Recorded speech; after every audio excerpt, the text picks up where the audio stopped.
Beliau adalah salah satu dari wali songo yang mengajarkan Islam di tanah Jawa. Tapi cara beliau mengajarkan agama sangat indah. Tidak dengan marah, tidak dengan keras, tapi dengan permainan dan lagu. Salah satunya lagu yang kita kenal sampai sekarang, yaitu Cublak-Cublak Suang. Suatu sore, anak-anak bermain di tepi sungai. Air sungai terkena sinar matahari sore. Dari kejauhan, ada seorang lelaki berjubah dan wajahnya teguh, berjalan pelan.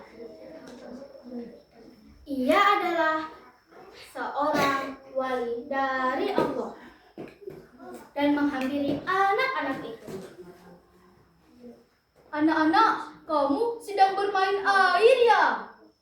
Anak-anak pun menjawab, "Iya Sunan, kami sedang bermain air. Air ini sejuk sekali."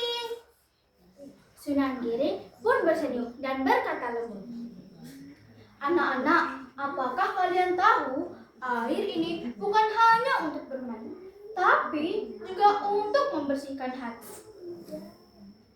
Anak-anak berpandang. Lalu ada seorang anak kecil polos berkata, "Hati kok bisa kotor Sunan?"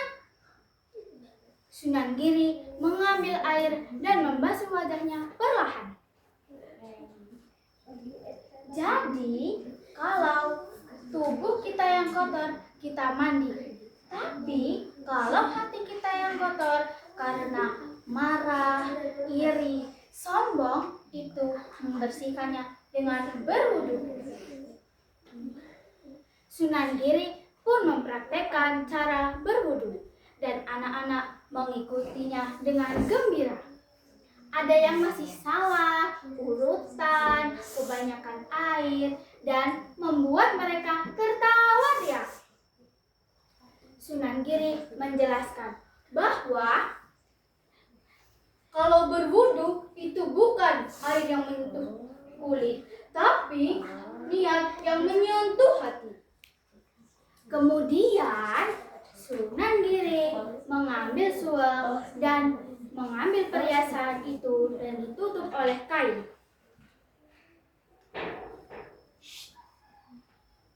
"Sekarang siapa yang bisa mencari kain itu dan perhiasan itu dapat hadiah itu?" Anak-anak pun berlari ke sana kemari dan sampai jatuh-jatuh. Tapi dari mereka tidak ada yang tahu. Ada satu anak terdiam, duduk, dan memperhatikannya dengan tenang. Sunan Giri pun menghampirinya dan berkata,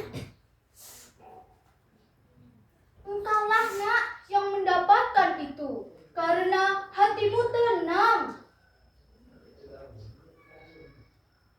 Lalu Sunan Giri bersenandung pelan. "Cuplak-cuplak suang, suangnya tinggal ledeng, mambu ketuku kulit, tak lalem polereng, sopong buyun delek ase, sir, sirpong delek kopong, sir, sirpong delek kopong." Dari lagu itu, Sunan Giri berbicara. Dari lagu itu, kita bisa belajar bahwa harta bukan dari emas, perhiasan, tapi juga dari hati yang bersih dan tenang. Dan hati tidak akan bersih kalau hati kita tidak berwudu, berzikir, dan tanpa kebaikan. Semenjak waktu itu, anak-anak di desa itu ke sungai tidak hanya untuk bermain, tapi juga untuk berwudu dan bermain cublak-cublak suang. Karena itu, mereka tahu bahwa air yang bersih dan sejuk tidak untuk bermain, tapi juga untuk membersihkan hati agar hati tenang. Nah, teman-teman, pesan moral dari cerita fana. Jagalah hati agar seperti air yang jernih. Karena hati itu bisa membuat kita banyak yang suka sama kita, ada yang bisa berhormat dengan kita. Tapi kalau hati kita kotor, suka iri, sombong, ataupun itu munafik, kita akan dibenci orang. Betul apa betul? Betul. Iya cerita saya